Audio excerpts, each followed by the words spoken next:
a estudiar, ¿de acuerdo? Algunas cosas por aquí. ¿De acuerdo? A ver. Sí, estamos bien, estamos bien. Me haces dudar, Alexander, de que me he equivocado y que he puesto el del ciclo repaso. No. Ya. Entonces vamos a estudiar un poquito estos temas el día de hoy. ¿De acuerdo, muchachos? A ver, espero no estar equivocándome. Ay, somos Anual San Marcos. Disculpen ustedes. Tienen razón. Sí, yo me imagino que estaban asustados. Sí, me imagino. Ya, a ver. Cuando nosotros hablamos de números racionales, muchachos, hablamos generalmente de fracciones. ¿De acuerdo? Así que vamos a ver cuáles son los objetivos para el día de hoy.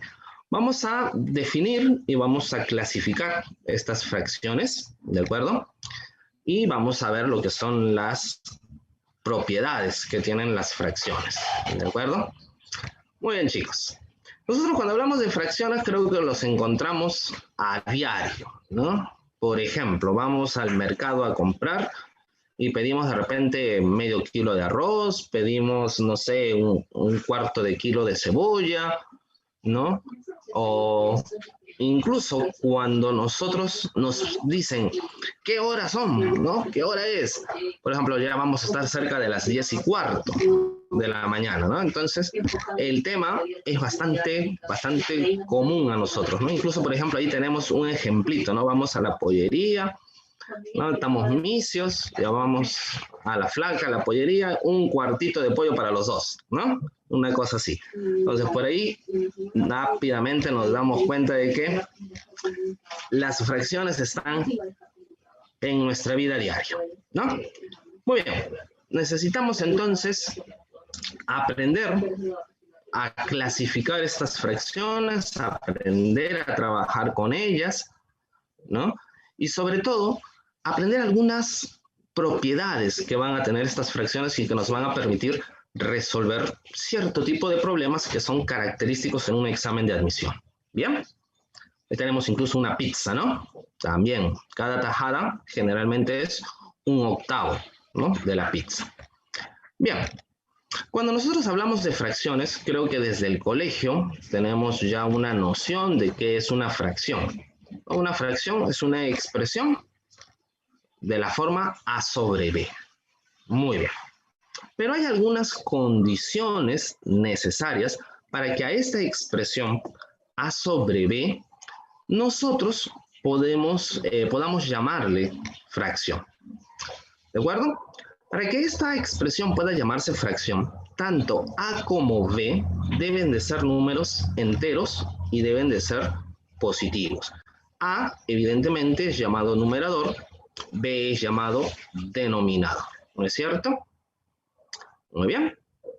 Ahora, en algunas ocasiones nos encontramos con expresiones de este tipo, pero a veces sale en el numerador 10 y en el denominador 5. Y cuando hacemos la división de 10 entre 5 nos sale 2, que es un número entero. Para que eso no ocurra, ¿de acuerdo? Para que eso no ocurra, entonces hay una condición que debe de cumplirse. ¿Cuál es? Que A no puede ser un múltiplo de B. Porque si A es múltiplo de B, entonces el resultado será un número entero. ¿De acuerdo? Estas dos condiciones, tanto numerador como denominador son enteros y positivos, y como que el numerador no es múltiplo del denominador, son necesarias para que exista la fracción como tal. Profe, ¿qué pasa si yo tengo números negativos? Por ejemplo, profe, tengo un menos 5 sobre un 18, por ejemplo. Ya. En ese caso, cuando tengo números negativos, tanto en el numerador como en el denominador, yo simplemente voy a decir que es un número fraccionario. No le puedo decir fracción, simplemente será un número fraccionario, ¿de acuerdo? Entonces, en álgebra, por ejemplo, nosotros lo que obtenemos son números fraccionarios, ¿no? Básicamente. Muy bien. Bueno, aquí hay una aclaración, ¿no? A no puede ser B, no puede ser 2B, no 3B o alguno de estos múltiplos. Bien. Tenemos ejemplos aquí. Todas estas son fracciones. Y como les decía, cuando tenemos valores negativos o tenemos valores enteros, como 6 sobre 3, nosotros simplemente vamos a decir, no son fracciones, esos son números fraccionarios. Gráficamente, ¿cómo interpretamos una fracción? Por ejemplo, tomemos 3/5, ¿de acuerdo? 3/5. Nosotros entendemos, porque desde el colegio nos lo han explicado, que 3 es el número de partes y que 5 es el total en el que está dividida la unidad, ¿no es cierto? Entonces tengo una expresión, una gráfica, un rectángulo que ha sido dividido ¿en cuánto? En 5 partes. Una característica importante de las fracciones es que estas partes deben de ser necesariamente iguales. He dividido la unidad en 5 partes iguales. Y de estas 5 partes iguales, nosotros tomamos 3. Ahí está, ¿no? Esto es lo que significa 3/5. Estoy tomando 3 de un total de 5. Si tomara 5/3, profe, usted ha tomado una unidad, la ha dividido en 3 partes, pero va a tomar 5. Eso significa que no le va a alcanzar con una sola expresión, ¿no? Va a tener que tener 2.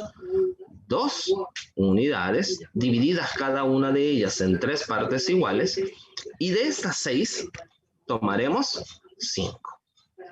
Algunas observaciones importantes, ¿no es cierto? En muchos problemas vamos a encontrarnos con esta situación, ¿no? Nos dicen que, por ejemplo, hay una persona que va a un casino y pierde 1/5 de lo que tiene, ¿no? ¿Cuánto le queda? Bueno, por ejemplo, si pierde la mitad, ¿no es cierto? Le debe de quedar la otra mitad.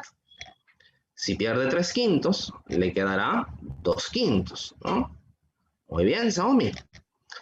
Si pierde AB, A sobre B, ¿cuánto le quedará? Bueno, le quedará esta expresión, B menos A sobre B. ¿Por qué, profe? ¿Por qué le queda esta expresión? A ver, porque nosotros, para saber, por ejemplo, que sale 2, lo que hemos hecho ha sido 5 menos 3, 2 sobre 5. Para saber que le quedaba un medio, 2 menos 1, 1 sobre 2. Hace un momento les dije, pierde 1/5. Me dijo Xiaomi que quedaba 4/5. ¿Cierto? ¿Cómo llegó a esa conclusión? Como perdió 1/5, 5 menos 1, 4 sobre 5, ¿no? Entonces, esta expresión es la que nos quedaría. Generalmente sabemos que lo restamos del total, ¿no? Lo que hemos perdido lo restamos del total. Muy bien. En algunas ocasiones ya no nos dicen que pierde, sino nos dicen que va a ganar y cuánto va a quedarle o cuánto va a tener al final de esa ganancia. Por ejemplo, si gana 1 medio, entonces ahora tendrá 3 medios. Si gana 3/5, ahora tendrá 8/5. Ya no voy a restarlo del total, ahora vamos a sumarlo. Será una expresión parecida a esta, pero en lugar de restar, sumaremos. Si gana AB, ¿cuánto le quedará al final? B más A sobre B. ¿De acuerdo? Estas ideas hay que tenerlas muy en claro. Recordemos que hay problemas que son típicos, que son muy, muy conocidos y que son, digamos, una aplicación de esto que estamos observando aquí. ¿Bien?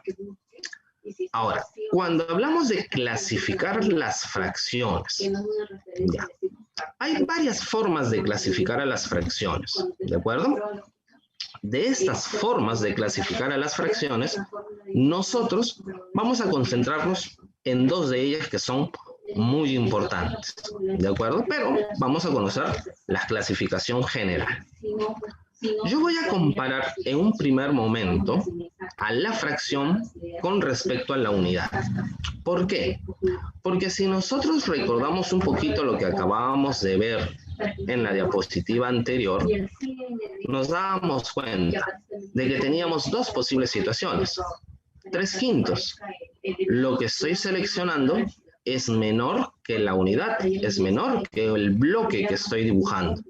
Pero en algunos casos, como este, 5/3, estoy tomando más de un bloque. Entonces, al comparar una fracción con la unidad, puede ser menor que 1 o puede ser mayor que 1. ¿De acuerdo? Entonces, eso es lo que debo de tener en cuenta. Cuando hago esa clasificación, comparando la fracción respecto a la unidad, tengo dos casos, como les he dicho. Las llamadas fracciones propias y las impropias. ¿Cuándo serán propias la fracción? Para que la fracción sea propia, la fracción tiene que ser necesariamente menor que la unidad, menor que 1. Y esto nos lleva a una conclusión muy importante. Para que esto sea menor que 1, como en nuestro ejemplo que era 3/5, me doy cuenta que el numerador es menor que el denominador. Otra forma de darme cuenta de ello es que esta D que está dividiendo pasará a multiplicar, ¿no es cierto? 1 por D, D, y N será menor que D. ¿Qué es lo que estamos observando ahí? Algunos ejemplos. 1/2, 4/9, 5/13, o un numeral, por ejemplo, de esta forma, ¿no? Un numeral de 2 cifras en el numerador sobre uno de 3 cifras en el denominador. Las impropias serán, pues, evidentemente el caso contrario, en donde la fracción será mayor que 1. Nuevamente, si la D que está dividiendo la paso a multiplicar, entonces tendremos que el numerador mayor que el denominador, como en nuestro ejemplo, 5/3. Ejemplos: 3/2, 14/8, 17/13, o un numeral de esta forma, ¿no? Listo. Esta es una de las formas de clasificar a las fracciones, comparándola con la unidad. Otra forma que tenemos de clasificar es la siguiente. Pero primero vamos con una observación, ¿no? Esta fracción, 5/13, es impropia, ¿no? Lo habíamos mencionado. ¿Por qué? Porque esto se puede escribir como 1 más 2/3, ¿no? Listo. Hay un entero y hay una fracción propia. Entonces, la fracción impropia siempre la podemos escribir como un número entero más una propia. Podemos hacer ese desdoblaje. Bien. En el colegio nos han enseñado que cuando hay una parte entera y hay una fracción, podemos escribirla de esta forma. Y a esta forma le llamamos nosotros número mixto, ¿no? Así que los números mixtos en realidad son fracciones impropias. Rara vez a nivel preuniversitario vamos a utilizar números mixtos, pero valga la aclaración. El otro caso, el otro criterio de clasificación es según el valor de su denominador. Y aquí nos vamos a encontrar también con dos situaciones. Aquellas fracciones que se les va a conocer con el nombre de decimales y aquellas fracciones que les vamos a llamar ordinarias.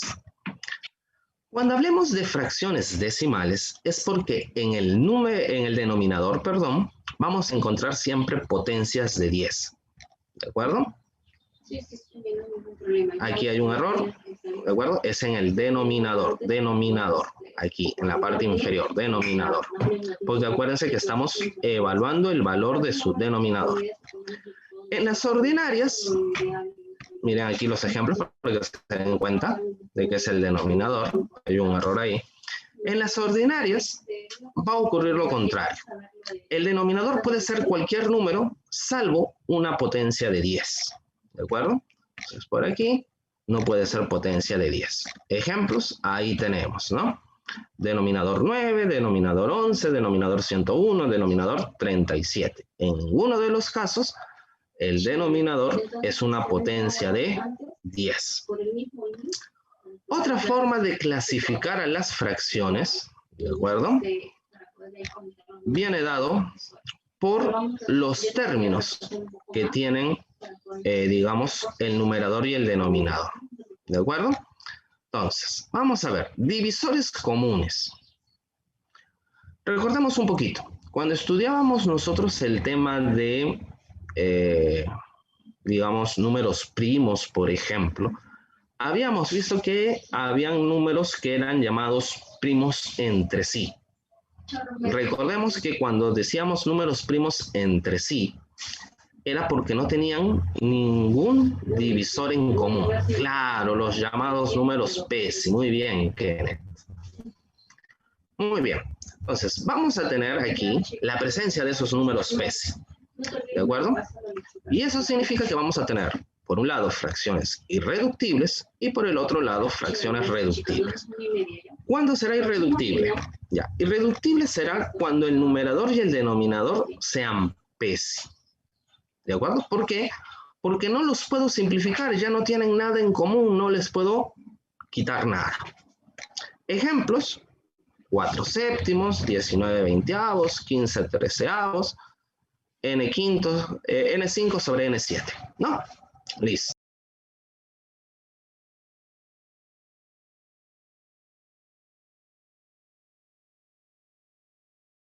Recordemos por qué a ver si son consecutivos, ¿no es cierto?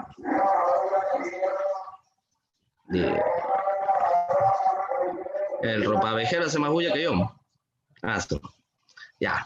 Entonces, N5 y N7 son dos números impares consecutivos. Por definición, automáticamente son PESI. ¿De acuerdo? Automáticamente. Las fracciones reductibles, por otro lado, son aquellas en que tanto el numerador como el denominador no son PESI. Es decir, que se pueden simplificar. Ejemplos: 6 novenos, 14 38avos, 45 54avos y así sucesivamente. Por ejemplo, en 6 novenos, tercia el numerador, tercia el denominador. 14 38avos, mitad, mitad, ¿cierto?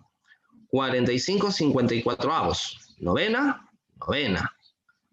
M sobre 2 sobre AB 8, mitad, mitad, cuando menos, ¿cierto? Muy bien, chicos. Muy bien, Alexander. Listo. ¿Alguna nota? Dice que las fracciones irreductibles se identifican fácilmente porque no se puede simplificar sus términos. Y eso es en realidad lo que a nosotros al final nos interesa. Siempre que nos hablen de fracciones irreductibles es porque no las podemos simplificar. Bien. Otra forma de clasificar las fracciones es ya cuando vemos conjunto de fracciones. ¿De acuerdo? Y eso es algo con lo que estamos acostumbrados, ¿no? Fracciones homogéneas, fracciones heterogéneas. Ya, pero vamos a ver una observación aquí. Dice, tenemos la fracción 3/5. Si yo multiplico tanto al numerador como al denominador por 2, voy a obtener 6 décimos, que simplificándolos me va a dar 3/5, es evidente. También los puedo multiplicar por 3, o los puedo multiplicar por cualquier otra cantidad. ¿Qué ocurre cuando tengo este tipo de situaciones? Es decir, cuando me doy cuenta de que al numerador y al denominador lo han multiplicado por una misma cantidad siempre, ¿no? Una regla general sería describirlo de la forma 3K sobre 5K. A esto nosotros le vamos a llamar fracciones equivalentes.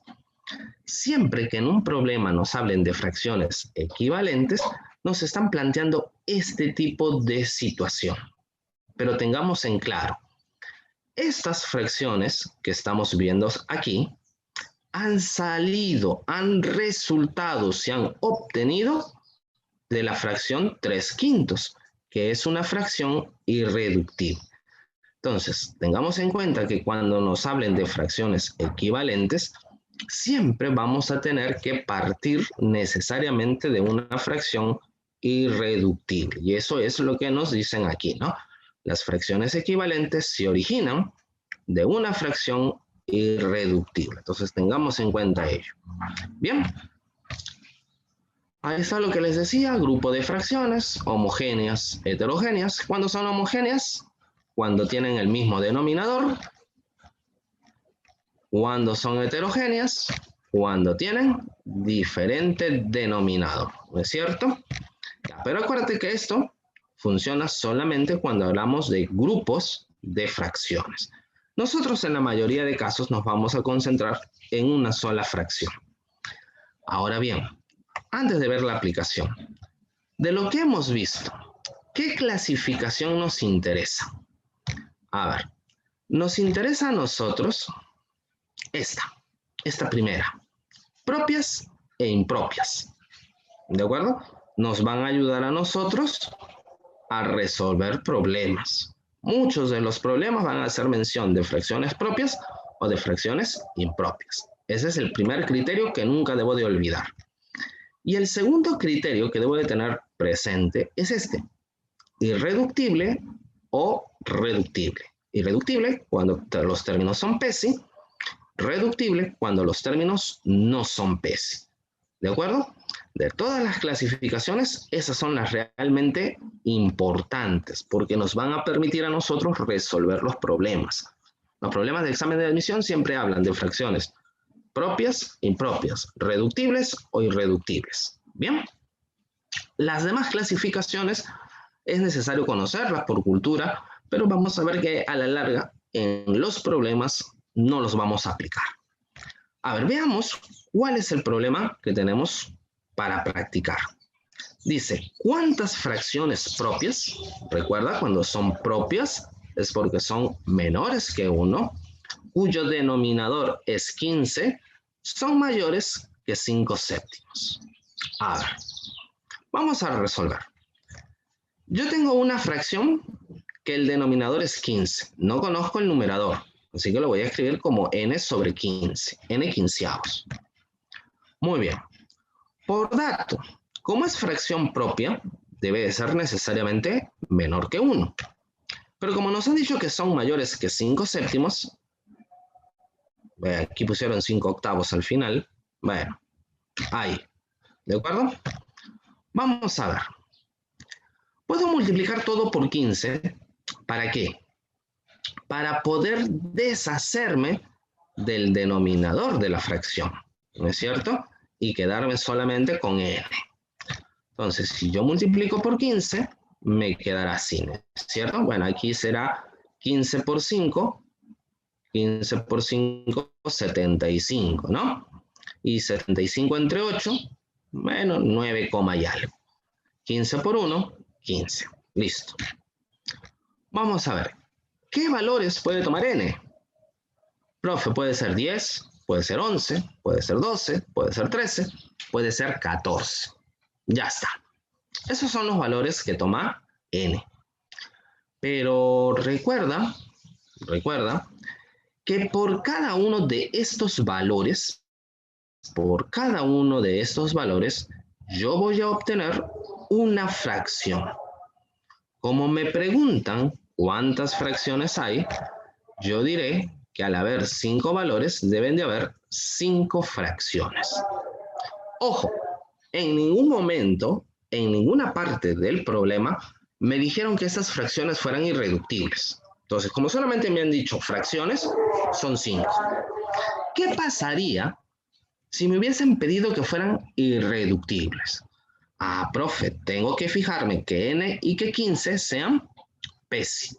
Como 15 es 3 por 5, tengo que evitar a los múltiplos de 5 y tengo que evitar a los múltiplos de 3. ¿A quiénes quitaríamos? Profe, tendría que quitar al 10 y tendría que quitar al 12, ¿no es cierto? Y entonces, ¿cuántas fracciones serían irreductibles? Solamente 3. Cuando es numerador 11, cuando es numerador 13 y cuando es numerador 14. Muy bien, Saomi, muy bien. ¿De acuerdo? Entonces tengamos presente qué cosa es lo que nos piden. ¿De acuerdo? ¿Por qué no el 10 o el 12? Ah, es que les estoy aclarando, Daniel. Les estaba preguntando, ¿qué ocurriría si es que nosotros vamos a trabajar con fracciones que sean irreductibles? Si pongo a 10 y a 15, 10 y 15 tienen quinta parte. Si pongo a 12 y a 15, 12 y 15 tendrían tercera parte.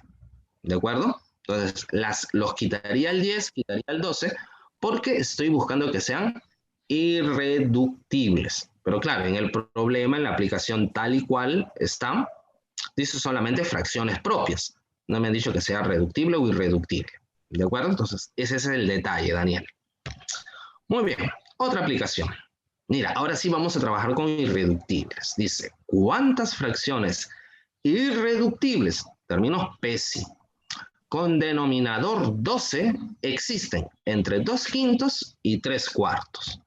Nuevamente, no conozco el numerador, así que el numerador será n y la fracción la puedo escribir entonces como n sobre 12. Recuerda que n, por ser irreductible la fracción, no puede ser múltiplo de 2 ni de 3. Profe, ¿por qué 2 y 3? Por una sencilla razón. Porque cuando nosotros nos fijamos en el 12, resulta ser que su descomposición canónica es 2 al cuadrado por 3. Este 2 y este 3 me indican de que el numerador no puede ser múltiplo de 2 ni puede ser múltiplo de 3. Bien, siempre que estemos trabajando de esta forma y querramos saber si es irreductible o querramos encontrar números PESI, recuerda, lo más adecuado es calcular su descomposición canónica y evitar estos factores primos. Muy bien. Ahora, nos han dado un dato. Voy a borrar lo que escribí hace un momento porque si no, no vamos a poder ver lo que estamos haciendo. ¿Listo? Y el dato es que la fracción debe de ser mayor que 2/5, pero menor que 3/4. ¿Qué hago? Multiplico todo por 12. Muy bien. Al multiplicar todo por 12, automáticamente despejo el valor del numerador, ¿no? 12 por 2, 24, 24 entre 5, 4, y algo, 3 por 12, 36 entre 4, 9. Bueno, eso significa que los valores de n podrían ser 5, 6, 7 y 8. Pero como está prohibido los múltiplos de 2 y los múltiplos de 3, no puedo tomar a 6 porque es múltiplo de 3, ni puedo tomar a 8 porque es múltiplo de 2. ¿Con cuántos me quedo? Solamente me quedo con 5 y 7. Muy bien, Saúl. Y entonces significa que solamente hay dos posibles valores y con cada uno de ellos formo una fracción, por lo que solamente hay dos fracciones posibles. ¿De acuerdo? Entonces, tengamos muy en claro esta idea. En algunos problemas nos dirán simplemente cuántas fracciones hay y ahí tomo todos los valores. En algunos casos me pedirá que sea irreductible y entonces de los valores que tengo habrá que eliminar algunos. Problema clásico en examen de admisión, muchachos. No se me olviden. ¿De acuerdo? Sigamos. Yo les hablaba de que las fracciones tenían ciertas propiedades y que nosotros debíamos de conocerlas. ¿De acuerdo? Vamos a ver cuáles son esas propiedades. La primera propiedad es una muy útil en los problemas. Dice que tenemos dos fracciones que deben de ser irreductibles. Condición esencial para aplicar esta propiedad es que las fracciones con las que nos encontremos sean irreductibles. Ya, ¿cuál es la propiedad? Dice que si yo sumo estas dos fracciones que son irreductibles y el resultado es un número entero, entonces en automático, sin pensarlo más, digo que las fracciones son homogéneas. Y eso significaría que los denominadores son iguales. ¿De acuerdo? Si sumo dos fracciones irreductibles y me da un entero, en automático las fracciones son homogéneas. ¿De acuerdo? A ver, una aplicación. Dice, la suma de dos fracciones irreductibles es 3. Además, sus denominadores suman 8. Calcule el valor de la menor diferencia positiva de los numeradores. Profe, dos fracciones irreductibles. Ya, eso es lo que pide. Dos fracciones irreductibles, ahí está. Y la suma de estas dos fracciones irreductibles vale 3. Por lo tanto, B y D son iguales y por dato, la suma de sus denominadores vale 8. Significaría entonces que B y D vale 4, ¿sí o no? Listo. Tengo dos fracciones con denominador 4. ¿Qué hago? Profe, A y C son impares, ¿de acuerdo? ¿Por qué son impares, profe? Por una sencilla razón. Si fueran pares, entonces estas fracciones ya no serían irreductibles. Tienen que ser impares, necesariamente. Muy bien, porque son irreductibles. Desde un inicio nos lo dijeron. Muy bien. A más C entre 4 es igual a 3, ¿no es cierto? Eso significaría que A más C vale 12. Y estoy buscando dos números impares. Dos números impares que me den 12. Profe, fácil. Podría ser 1 y 11. 1 y 11. Podrían ser de repente 3 y 9. Podría ser 5 y 7. Y así sucesivamente. Pero mira, como nos pidieron que la diferencia entre A y C sea positiva, ¿no es cierto? Y sea la menor posible, la menor de todas, entonces estos dos números no pueden ser muy lejanos. Si A y C están cerca, la diferencia, que es la distancia entre ellos, será mínima. Mientras más lejos están, la diferencia o la distancia entre ellos será mayor. Como decía tu compañera, estos números tendrían que ser 7 y 5, ¿es cierto? Son los dos números impares más cercanos que suman 12. Muy bien. Su diferencia entonces será 2, ¿no? Será 2. Muy bien, Saomi, muy bien, Cintia, muy bien, Nicole, ¿no? Muy bien, Susan, muy bien. Ahora. No te preocupes, Alex, no te preocupes. Solamente es cuestión de poner un poquito más de atención. Un poquito más de atención, Alex, nada más. No te preocupes. Suele pasar, y ese tipo de situaciones, por ejemplo, para el resto de sus compañeros, comentarles, ¿no? Alex, por ejemplo, se equivocó en uno de los números, le ganó la emoción. Y se entiende, ¿no? A veces uno quiere participar y termina ganando la emoción. Pero lo que ocurre, muchachos, es que cuando estamos frente a un examen de admisión, este tipo de cosas nos ocurren. Por lo tanto, en un examen de admisión nosotros debemos de ir lo más calmados posible, lo más tranquilos posible. Y pensar muy bien qué es lo que vamos a marcar, ¿no? Porque podemos haber llegado a la respuesta y al último, por un error, por una distracción, marcamos la clave equivocada. Entonces, digamos, es bueno que te equivoques aquí, que estás practicando, antes de equivocarte en un examen de admisión. Veamos la segunda propiedad, que es muchísimo más interesante. ¿Ya? A ver, dice, tengamos dos fracciones irreductibles. Esto se aplica para dos o más fracciones irreductibles. Y en algunos casos vamos a tener la necesidad de calcular el MCD, o en otros casos vamos a tener la necesidad de calcular el MCM. Si voy a calcular el MCD o el MCM, voy a seguir una de estas dos opciones. Profe, ¿y en dónde voy a encontrar eso? ¿Qué tipo de problema me obliga a mí a utilizar este tipo de relación? A ver, te cuento. ¿Cierto o no?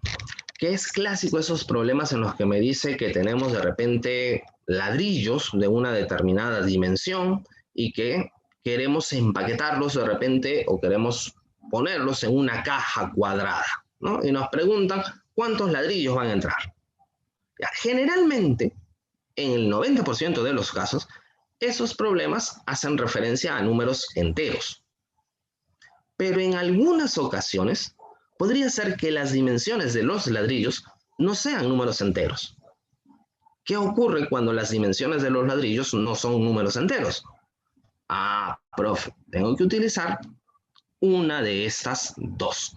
Claro, si lo que voy a hacer es tomar ladrillos y meterlos en una caja de forma cúbica, entonces tendré que calcular el MCM, ¿no? Por el contrario, si tengo varillas, por ejemplo, cuyas longitudes son fracciones y tengo que dividirlas en secciones más pequeñas del mismo tamaño sin que me sobre material, entonces usaré el MCD, ¿no? Ya no estoy trabajando con valores enteros. Entonces son problemas bastante conocidos, bastante típicos. No muy frecuentes en examen de admisión, debo de reconocerlo, pero sí son frecuentes encontrarlos de repente en libros de texto. Entonces, observen ustedes. Me piden el MCD.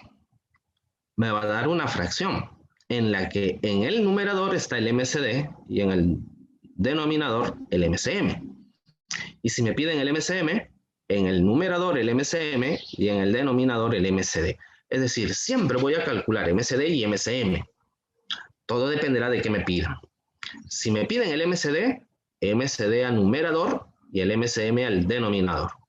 Si me piden MCM, MCM a los numeradores y MCD a los denominadores. ¿De acuerdo? Entonces, bastante sencillo, creo, de recordar. ¿Ya? Como les decía, se cumple para más de 2 fracciones irreductibles. Nos han puesto en el ejemplo solamente 2. Podemos aplicarlo para 3, 4, 5, n fracciones, pero tienen que ser irreductibles. Acuérdense de eso, irreductibles. A ver, dice que tenemos estas fracciones. ¿De acuerdo? Bueno, de todas las fracciones, 12 sobre 10 no es una fracción irreductible. Entonces, habrá que simplificarla, ¿no? Al simplificarla, se convertirá en 6/5, ¿no? Mitad y mitad. Ahora que ya las tengo como fracciones irreductibles, puedo calcular el MCD. ¿Cómo será? Oye, según la expresión que estoy viendo aquí, profe, será el MCD de 8, 6 y 9 sobre el MCM de 15, 5 y 20. Muy bien, vamos a ver. Listo, ¿no? MCD 8, 6 y 9 y el MCM de 15, 5 y 20. Muy bien, chicos, ¿cuál será el MCD de 8, 6 y 9? ¿Cuánto será, muchachos? A ver, espero sus participaciones.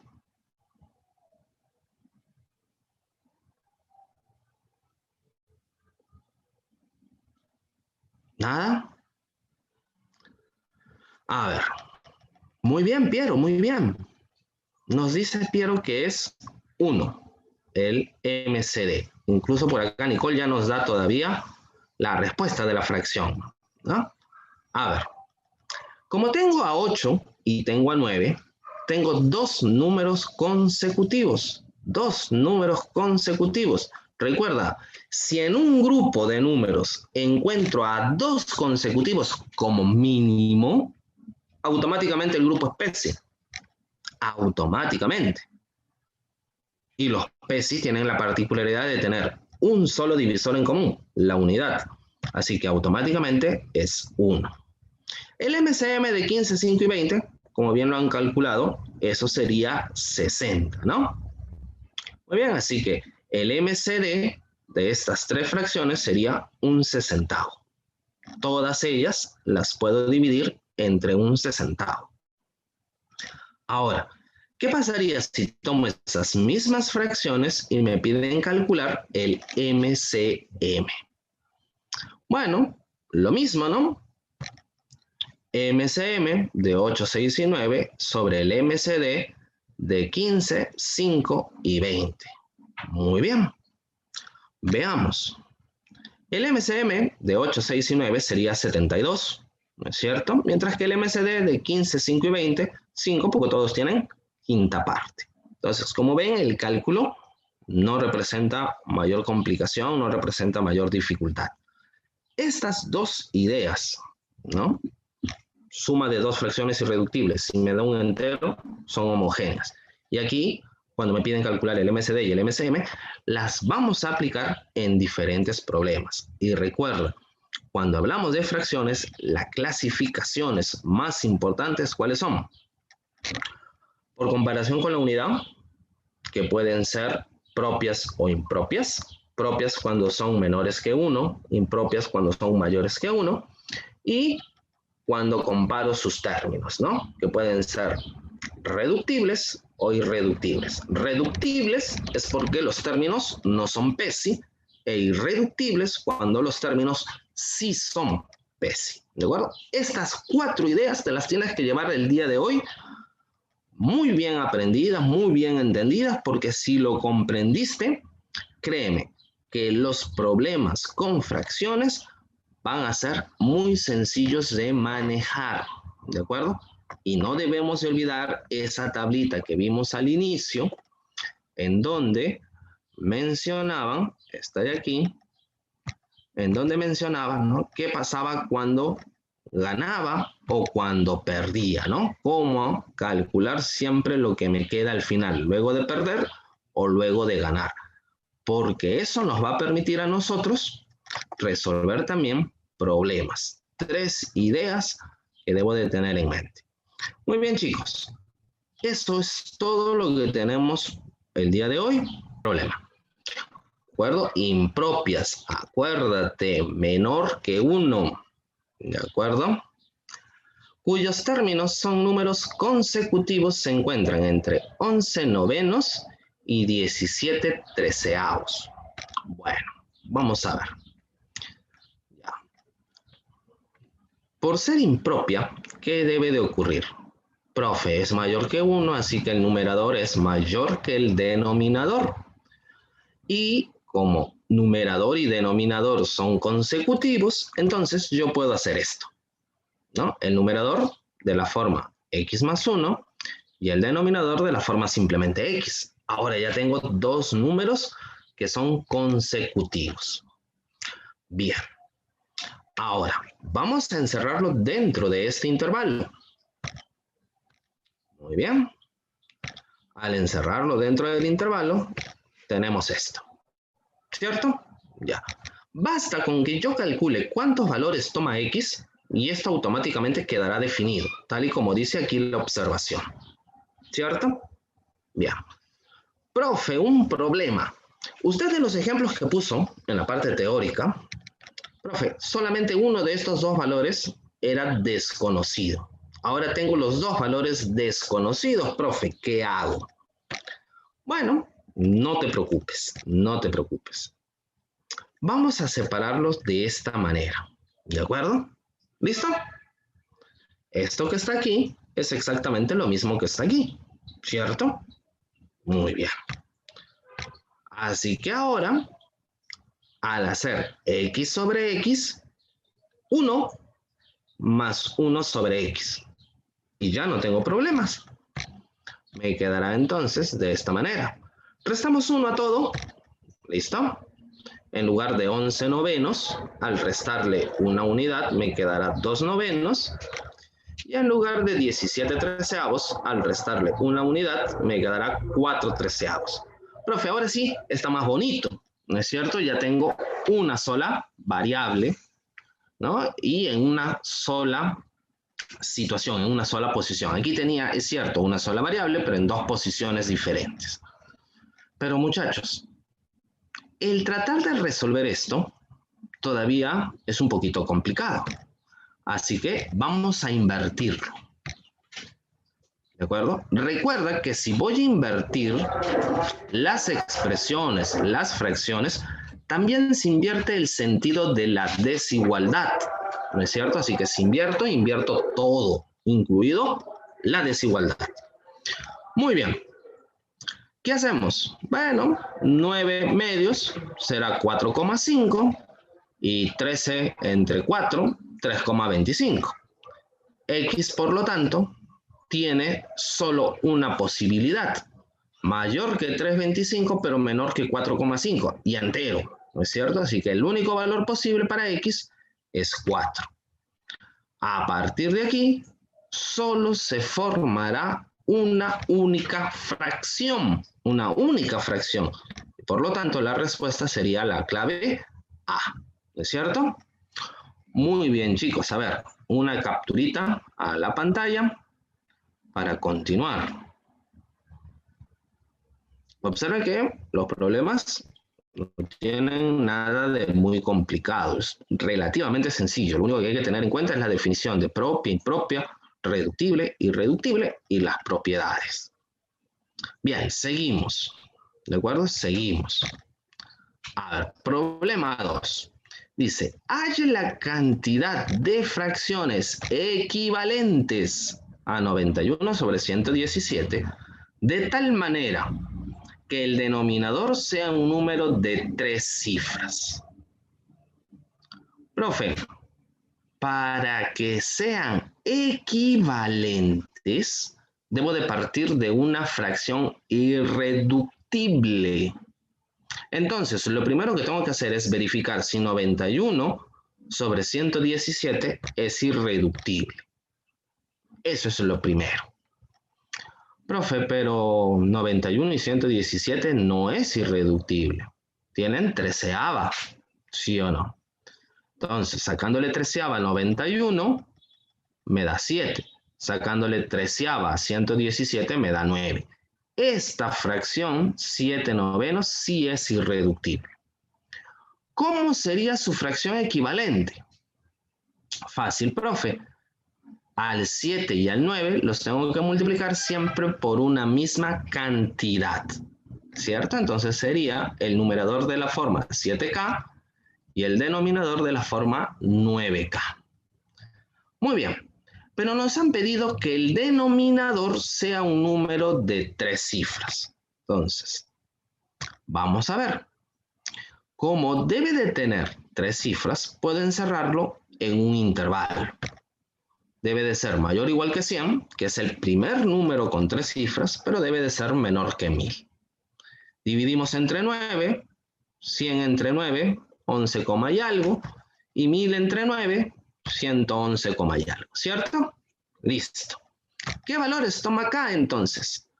Profe, mayor que 11, y algo, 12, 13, 14, pero menor que 111, y algo, 111, ¿no? Porque acá es en realidad 111,1.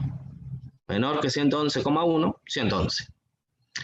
Bien, ahora todo lo que queda por hacer es calcular cuántos valores hay ahí, ¿no es cierto?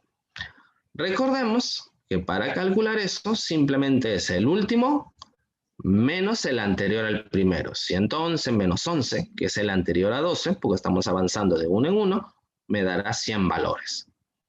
Recuerda que si no avanzo de 1 en 1, si no avanzo, por ejemplo, de 2 en 2, de 3 en 3, de 4 en 4, ¿qué tengo que hacer? El último menos el primero sobre la razón. La razón es la cantidad que tengo que ir sumando, más 1, ¿no? Esa es la formulita. Pero cuando se trata de números consecutivos, el último menos el anterior al primero. Listo. ¿Cuántas fracciones habrán? 100 fracciones, porque cada valor que tome K me va a producir una nueva fracción equivalente, ¿no? Muy bien, la primera, ¿quién sería? 7 por 12, 84 sobre 9 por 12, 108. 84 sobre 108. La siguiente sería, ¿cuánto? Justamente 91 sobre 117. Y así sucesivamente. Muy bien, la respuesta entonces 100. Ya lo había mencionado por aquí algunos de tus compañeros, ¿no? Xiaomi lo había mencionado. No recuerdo quién más, por acá alguien más lo había mencionado. Muy bien, ¿hicieron la captura? Perfecto, pasamos al siguiente problema. A ver, dice, cuando 3 obreros trabajan juntos, pueden concluir una obra en 10 días. Si trabajan solo los 2 primeros, la acabarían en 15 días. Pero si laboran los 2 últimos, la terminarían en 20 días. ¿Qué tiempo tardaría el primero si realiza solo la misma obra? Ya, sí, Susan, ahorita termino de explicar esto y la devuelvo, ¿de acuerdo? Para que puedas hacer la captura. No te preocupes. A ver, este problema, profe, ¿cómo lo voy a resolver?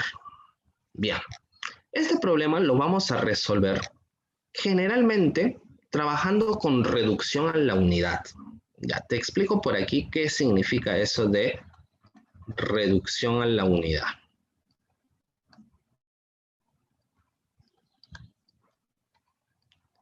¿Ya? Para que lo entiendas, muy bien, y después podamos resolver el problema juntos.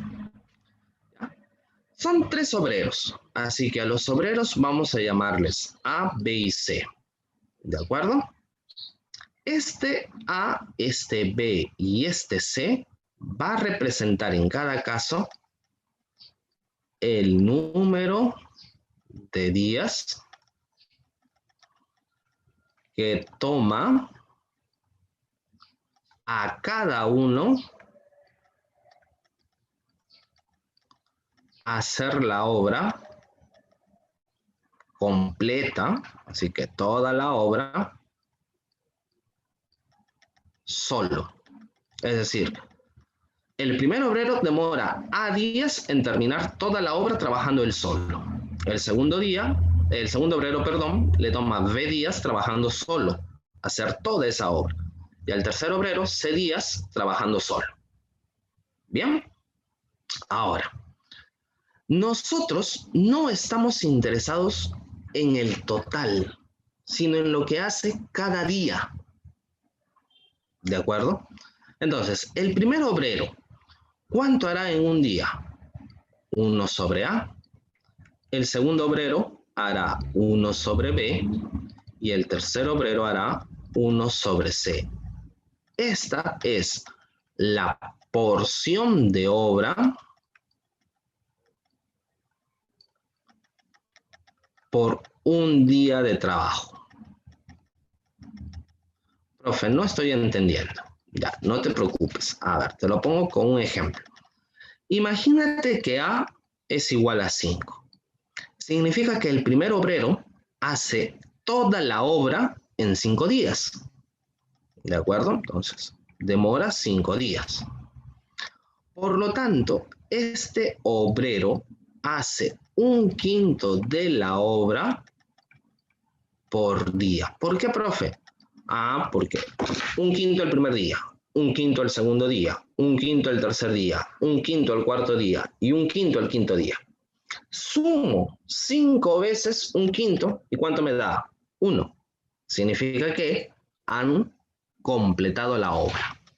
Ya, y se llama reducción a la unidad el método porque a mí me piden, ¿no es cierto?, la cantidad de días. Entonces voy a reducir todo a lo que hacen en un día. Si me pidieran el tiempo en horas, reduciré todo a 1 hora. ¿De acuerdo? Entonces, esta idea es la que está detrás de este problema. Si quieren hacerle una captura, porque voy a borrar esto, háganla de una vez. ¿De acuerdo? Bien. Listo, lo borro. Vamos a ver entonces cómo se resuelve este problema siguiendo esta idea. Ya. Los obreros A, B y C, ¿está bien? Cantidad de obra, bueno. Y vamos a ver. Cuando trabajan A, B y C juntos, dice que demoran 10 días. Cuando trabajan los dos primeros, 15 días. Ya. Pero en un día harán 1/10 de la obra, ¿cierto? Si trabajaron 10 días. A, B, juntos 15 días. Por lo tanto, en un día, 1/15 de la obra. B y C, los dos últimos, 20 días. Entonces, 1/20 de la obra. ¿Listo? ¿Cuánto tiempo tardará si el primero trabaja solo? Entonces, si el primero trabaja solo, será 1 sobre T días, ¿no? Bueno, vamos a ver. Nosotros tenemos aquí, ¿no?, lo siguiente. ¿Ya? A ver. Dice que de 1, 2 y 3 vamos a obtener esta relación. A ver, ¿por qué? Nosotros sabemos que A, B y C, trabajando juntos, terminan la obra en 1/10 de día. Pero, profe, A, B y C juntos. Esto significa que yo podría sumar estas dos cantidades. Tengo a B, a C y tengo a A. Si los junto, entonces hacen la misma obra que trabajando los tres juntos, ¿cierto? Sumando las dos cantidades será un 20avo más 1 sobre t. Ahí está. Ahí está. Bien. Ahora, eso significa que puedo calcular el valor de t. Un décimo es un 20avo más 1 sobre t. Haciendo la operación, el que está sumando pasa a restar. Y al final, ¿qué me quedaría? Un 20avo es igual a 1 sobre t. Por lo tanto, t vale 20. ¿De acuerdo? Entonces, lo que estamos haciendo aquí es simplemente trabajar con reducción a la unidad. ¿De acuerdo? Reducción a la unidad. Muy bien, chicos. A ver, una captura. ¿Listo? A ver. Por aquí hubieron dos pedidos. Vamos a ver. Capturen, por favor, la solución del primer problema. ¿De acuerdo?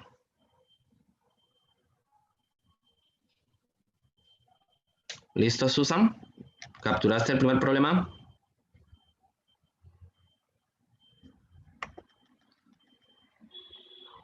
Listo.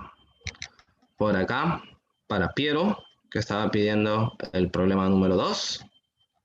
¿Listo? ¿Lo capturaste, Piero?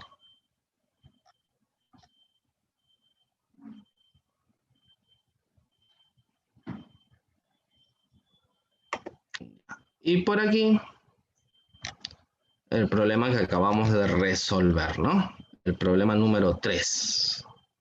¿Bien?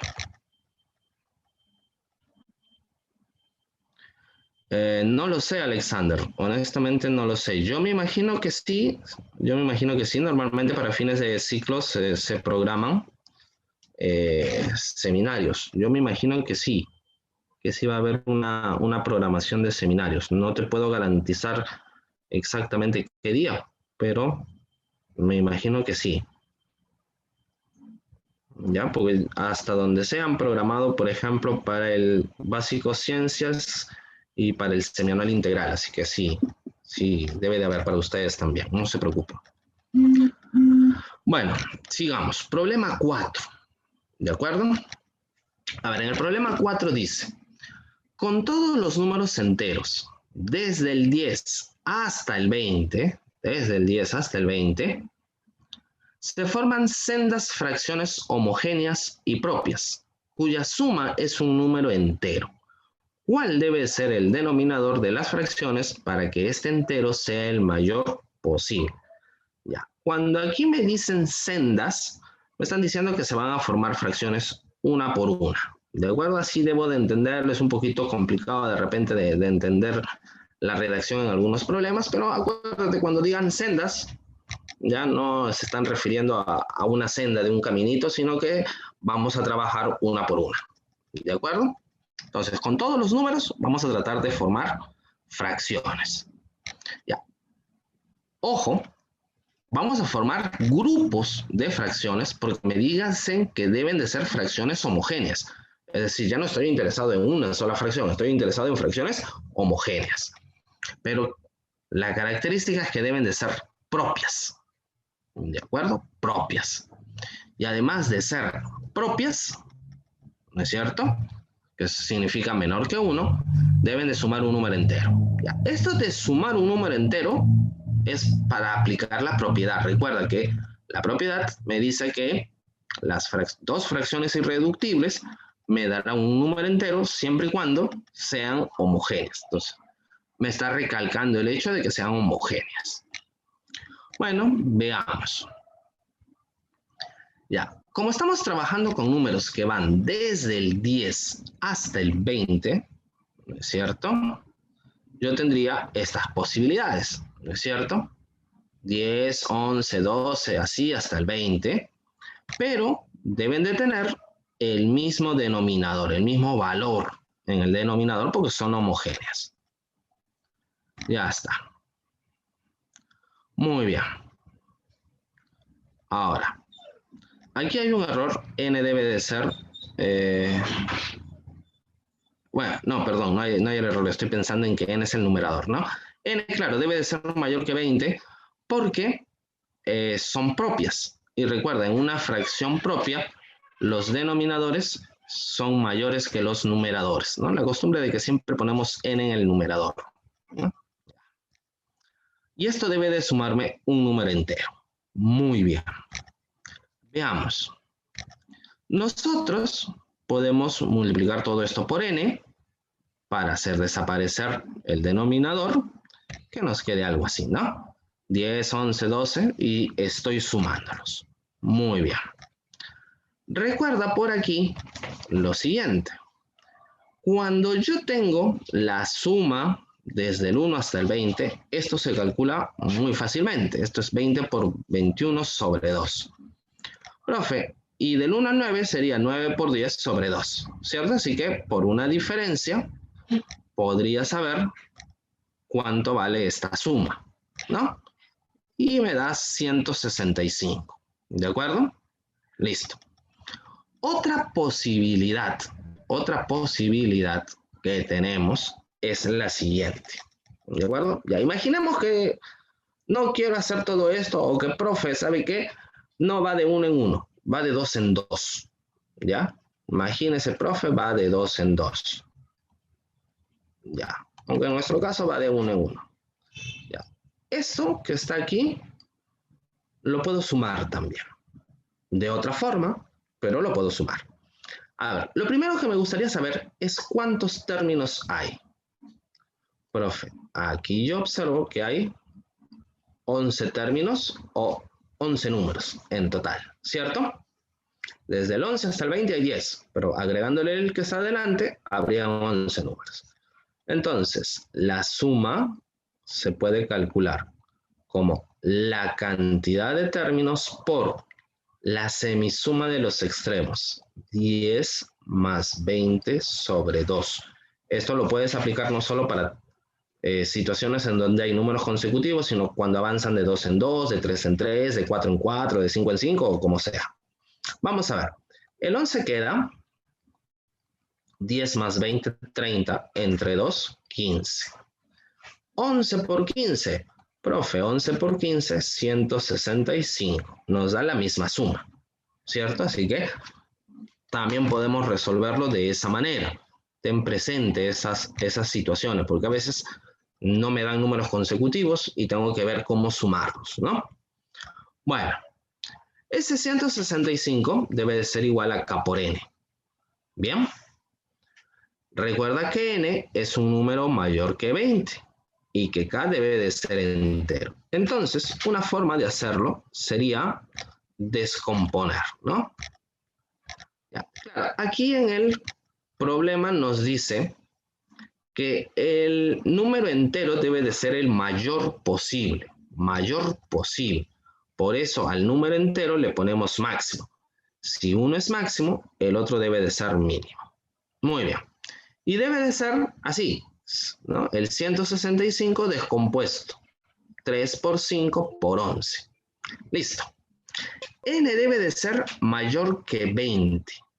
Listo. N mayor que 20. Pero debe de ser el mínimo posible. Con los números que tenemos, ¿cómo podríamos darle forma? Bueno, la única solución, profe, 3 por 11. 33, porque si tomo 5 por 11 me da 55, es muy grande. Y si tomo 3 por 5 me da 15, que es menor que 20 y debe de ser mayor. Muy bien, así que el mínimo sería 33. Pero si este es 33, entonces K debería de valer 5, ¿no es cierto? K debe de valer 5. Muy bien, nos pidieron determinar justamente el denominador, ¿no? En este caso el denominador sería 33, ¿no? La suma de todas estas fracciones me da como valor entero al 5, siempre y cuando el denominador sea 33, ¿no? Denominador mínimo para que el número entero sea el mayor posible.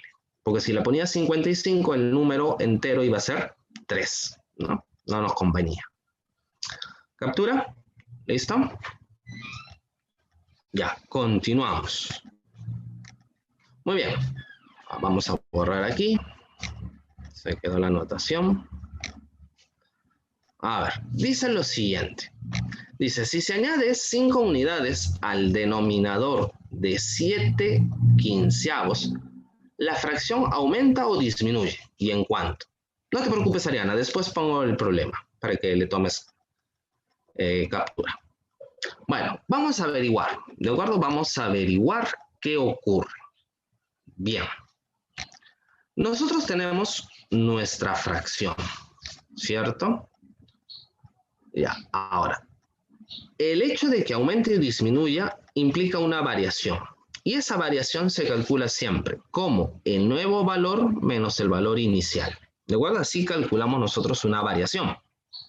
Variación de temperatura, temperatura final menos temperatura inicial. Variación de velocidad, velocidad final menos velocidad inicial, ¿no? Entonces, la variación, que puede ser el aumento o la disminución, siempre va a ser la diferencia de lo nuevo menos lo antiguo. Bueno, veamos. La fracción inicial es 7 quinceavos. 7 quinceavos. Pero a esta fracción nosotros la vamos a modificar para obtener una nueva fracción. ¿Y qué vamos a hacer? Le vamos a añadir 5 unidades al denominador.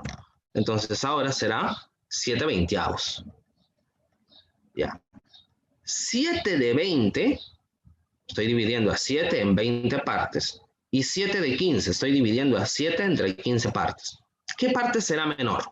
¿Cuando la divido entre 20 o cuando la divido entre 15?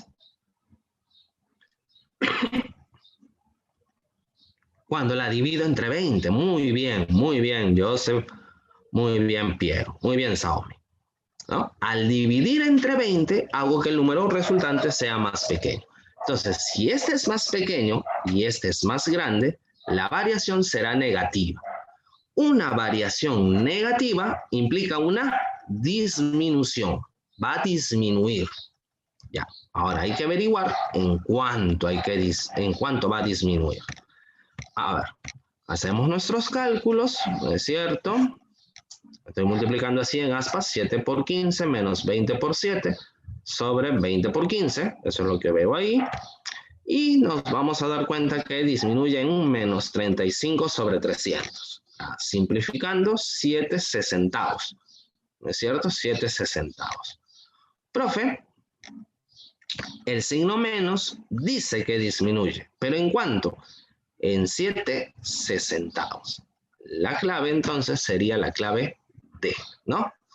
Muy bien, captura.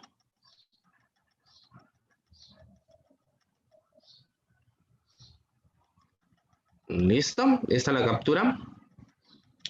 Vamos a ver, por aquí me pedían la anterior, la diapositiva anterior. Extrae 4/5 de lo que no se extrae. De lo extraído, se devuelve 2/7 de lo que no se devuelve. Al final, ¿qué parte del volumen inicial se ha extraído? Bueno, vamos a ver. Ya sé que suena un poquito complicado eso de que se devuelve lo que no se devuelve y se extrae lo que no se extrae, pero cuando lo entiendo, te vas a dar cuenta que es una idea bastante sencilla. A ver, me piden calcular el volumen inicial extraído. Ya, pero vamos a ver. Cuando piden qué parte del volumen inicial se ha extraído, entonces lo que estoy diciendo es, cuando dicen qué parte, una fracción. ¿De acuerdo? Recordemos que los conectivos de, del, de la, de los, implican una multiplicación. Entonces, es una fracción del volumen inicial. Eso es lo que me están pidiendo. Muy bien. Ahora, a partir de ese dato, la fracción será el volumen extraído sobre el volumen total. Bien, esa es la fracción que nosotros debemos de calcular al final. ¿Ya? Ahora, vamos a ver cómo resolvemos el problema. ¿Ya? Para entendernos coherentemente, cuando digo extrae, será una E, no extrae, la negación de E. D significará devuelve, la negación de D no devuelve. ¿De acuerdo? Para hablar todos el mismo idioma y tener en claro qué es lo que estamos haciendo. Bien. Aquí está nuestro recipiente. Bien. Esto es lo que se extrae y esto es lo que no se extrae. Pero el dato es importante. Dice, se extrae 4/5 de lo que no se extrae. Esto es 4/5 de esto. Significa que si esto vale 5, entonces esto debería de valer 4. Porque estoy tomando 4 partes de un total de 5. Eso significa 4/5. 4 partes de un total de 5. Por lo tanto, nos resulta conveniente hacer esto, ¿no? Bueno, ahí está. 4/5 de lo que no se extrae, lo que se extrae como 4, lo que no se extrae como 5, ¿no? Para trabajar con valores enteros. Muy bien. Si es 4 y 5, lo que se extrae 4 y lo que no se extrae 5, significa que el volumen total debería de haber sido 9. ¿Cierto? La suma es el volumen total. Ya, aquí está lo que se devuelve y lo que no se devuelve. Lo que se devuelve es 2/7 de lo que no se devuelve. Entonces, estamos hablando de que es 2 de 7. Lo que devuelves es 2, lo que no devuelves es 7.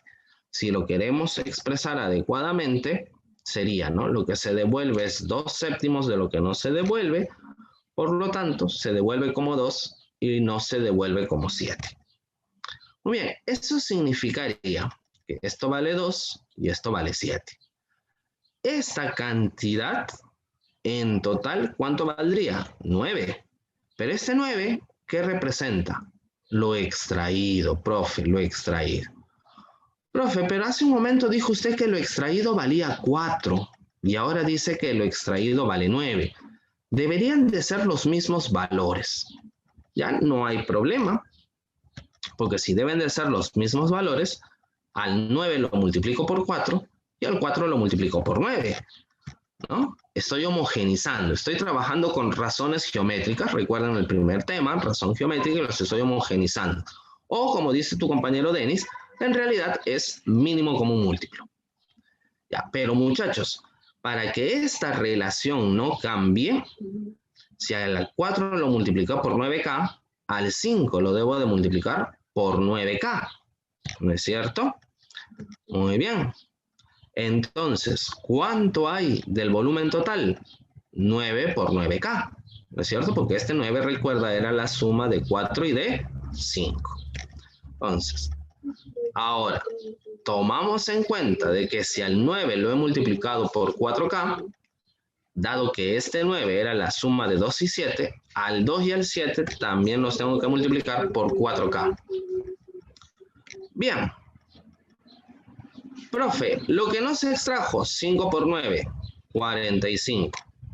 Lo que se devuelve es 2 por 4, 8K. Ya tengo entonces lo que necesito, ¿no es cierto? Finalmente, me quedaría 53K. ¿Por qué 53? Porque, profe, me quedó 45K y he devuelto 8 que se van a sumar. 45 más 8, 53. Recuerda que el volumen era 81. Así que, ¿cuánto hemos extraído en total? Profe, la diferencia, 28. ¿No es cierto? 28. Ahora, eso debe de ser una fracción. No hay problema. Recuerda que era el volumen extraído sobre el volumen total. Era 28K de 81. Eso es lo que hemos extraído, ¿cierto? Muy bien. Simplificamos K. No hay otra cosa que podamos simplificar. 28 es 4 por 7, 81 es 9 por 9, así que nada le podemos hacer. Y nos quedaría como 28/81 avos. La clave D. ¿No es cierto? A ver, muchachos, una captura. Siempre nosotros planteamos alguna observación, ¿no? En la práctica domiciliaria, si es que la hay, ¿no es cierto? Bueno, miren ustedes. En la práctica domiciliaria, ¿no? Hay un problema, para ser exacto, el problema número 5, en que no hay clave, ¿de acuerdo? La clave en este problema sale 12, ¿de acuerdo? Sale 12, así que por ahí ténganlo en cuenta. Captura para que no se olviden. Y Gerardo y José, 20 días. ¿En cuántos días puede realizar José la obra trabajando solo? Muy bien, a ver. Les doy unos 4 minutos para que lo intenten y después pasamos a la explicación.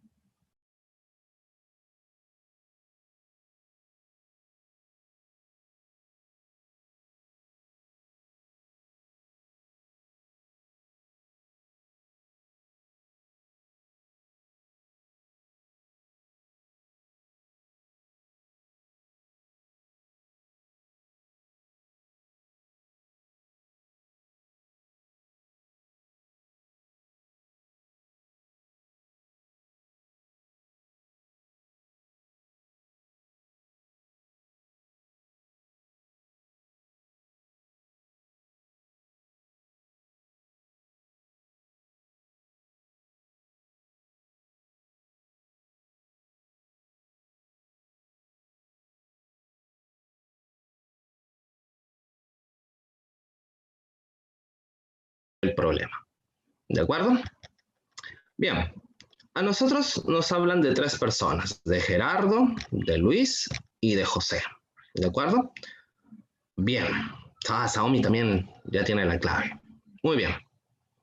Sean G, L y J el número de días que cada uno de ellos es capaz de hacer la obra trabajando solo. ¿De acuerdo? Muy bien, Alexander, muy bien. A ver, por dato, tenemos que trabajando Gerardo y Luis demoran 12 días. Como yo les planteaba, otra forma de resolverlo es haciendo esto, ¿no? Un doceavo, porque están haciendo un doceavo de la obra, Gerardo, que trabaja 1 sobre G, y Luis, que trabaja 1 sobre L por día. En el caso de Luis y José, demoran 15 días. Algo similar a lo que ya habíamos hecho, 1 sobre 15 es igual a 1 sobre L más 1 sobre J, para que vean otra forma de resolver el problema, ¿no? Gerardo y José demoran 20 días, muy bien, Leslie, y por aquí un veinteavo es igual a 1 sobre G más 1 sobre J, ¿ya? Otra forma de hacer las cosas, ¿no? Similar a la que han planteado en el problema anterior. Muy bien, ¿qué podemos hacer? Sumar. Al sumar nos vamos a dar cuenta de que aparece 2 veces 1 sobre G, 2 veces 1 sobre L y 2 veces 1 sobre J, ¿cierto? Entonces, por ahí podemos factorizar este 2, sumamos un doceavo más un quinceavo más un veinteavo y nos da 12 sesentavos. Este 2 lo pasamos aquí a dividir, ¿no es cierto? Y podemos llegar a la conclusión que la suma de estos 3 vale 1/10. Ahora, nos pidieron solo de José, solo de José. Muy bien, pero si queremos a José, habría que hacer desaparecer a G y a L. Y mira, 1 sobre G más 1 sobre L vale 1/12, ¿sí o no? Claro, claro que sí, Kenneth, Xiaomi, muy bien. Así que ya puedo despejar 1 sobre J, ¿no? 1 sobre J al despejarlo me saldrá 1 sesentavo. Y como J representa el número de días en que José hace solo la obra, entonces José debe de tardar 60 días, ¿no es cierto? 60 días. Muy bien, chicos, los que dijeron la C. Muy bien. A ver, capturita si es que quieren hacerlo. Este problemita. Bien. A ver, les presento otro problemita que ha recibido Enrique como propina coincide con la cantidad de fracciones que son mayores a 5/16 y menores que 7/9, tal que la diferencia de sus términos es 30. Determine cuánto dinero recibió Enrique. Vamos a ver, vamos a ver. A ver, les doy otros 4 minutitos para que lo intenten y planteamos fracciones que se encuentren entre 5/16 y 7/9, ¿no es cierto? Pero que la diferencia de sus términos sea 30. Es decir, que cuando yo reste los términos, ese resultado me den 30. Muy bien, entonces, para que eso sea cierto, yo podría decir que la fracción puede tener esa forma, ¿no es cierto? Al tener esta forma, la diferencia de sus términos es 30, ¿sí? Ya, se parece bastante a lo que nosotros hicimos hace un momento en uno de los problemas, ¿no es cierto? Muy bien. Como debe de estar en ese intervalo, lo pongo en ese intervalo. Bien. Ahora, recuerda, cuando nosotros teníamos en el numerador y en el denominador esas expresiones, generalmente lo que hacíamos era separarlos, ¿no? Bueno, en este caso, me va a ser difícil separarlo tal y como está. Me hubiera sido más práctico poner n más 30, bueno, n menos 30 sobre n. N menos 30 sobre n, ¿no? Profe, pero ¿por qué el numerador es mayor que, perdón, el numerador es menor que el denominador? Ah, por una sencilla razón. 5/16 es una fracción propia. 7/9 es una fracción propia. Entre dos fracciones propias debe de haber necesariamente una fracción propia. ¿De acuerdo? Y como debe de haber una fracción propia, el denominador debe de ser el mayor. Pude haber puesto, como les dije, n menos 30 sobre n. Hubiera sido de repente más sencillo. Pero igual, no te preocupes porque podemos resolver esto. A ver, ¿cómo lo hago? Tomando de 2 en 2 las expresiones. Ya no trabajo con todo, sino de 2 en 2. ¿De acuerdo? Entonces, trabajo la primera desigualdad y ahora trabajo luego la segunda desigualdad. Pero a ver, vamos con la primera. Sería 5n que pasaría a restar, 11n, 5 por 30, 150. Libero a n, n es mayor que 13,6, ¿no es cierto? Y ahora trabajo con el otro lado, con la otra parte, con la otra desigualdad, ¿no es cierto? Ahí está. Bueno, multiplicamos en aspa, 9n es, digamos, menor que 7n más 30. Hago las operaciones, n es menor que 105. Listo. Así que tendríamos que n debe de ser mayor que 13,6, es decir, más o menos 14, 15, 16, pero menor que 105, máximo 104. Bien. Ahora, vamos entonces nosotros a establecer cuáles son los valores. Los valores son esos. Por cada uno de ellos habrá una fracción. La pregunta es, ¿cuántas fracciones habrán? ¿Sí o no? Nos damos cuenta de que hay 91 números, ¿no es cierto? Y por lo tanto, 91 fracciones. Entonces, la respuesta sería que se recibió 91 soles, ¿no? La clave D. Muy bien. ¿Captura, muchachos? ¿Sí? Otro problemita, a ver.